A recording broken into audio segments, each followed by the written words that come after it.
that time of the season. This is going to be on the 15th of November. We're getting close here, folks. Coconut cream pie, mashed potatoes, turkey, stuffing, cornbread stuffing. Oh yeah, gravy, green bean casserole, corn pudding, mac and cheese. Oh, it doesn't get any better than that. Can hardly wait. I want you to just take a moment and think, perhaps the hardest thing that you've had to go through in life. I can think of a few. Sue and I have shared together. And oftentimes in the midst of those experiences, I won't go into detail. I'm thinking of one that's very personal. And it's interesting how those times can just seemingly at that very point in time be just disastrous. You just don't even begin to wonder. It's just an overwhelming thing. And you just kind of question how you're even going to make your way through it. And there's a verse that just kind of popped into my mind this morning. I'm going to actually send it in a note to someone soon, but I'll share it with you first. It's in Deuteronomy chapter 23 and verse 5. You've heard it before. That this is Moses speaking to Israel regarding Balaam and the curse that was meant to be placed upon Israel.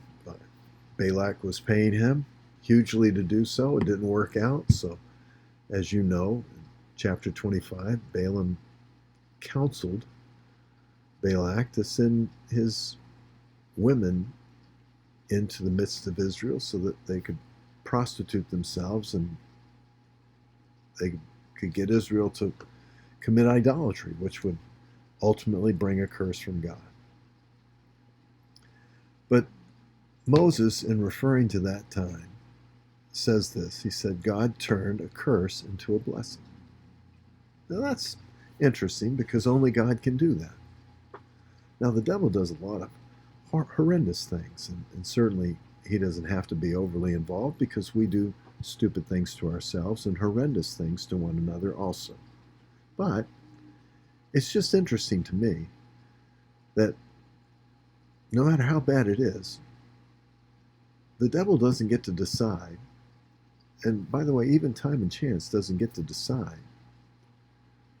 how it's going to work out. Only God does that. God can take the worst thing in your life and make it a blessing. I can't go into great detail, but I can tell you this, that all the things in my life that I thought were the most horrendous have ended up being the greatest assets of my life.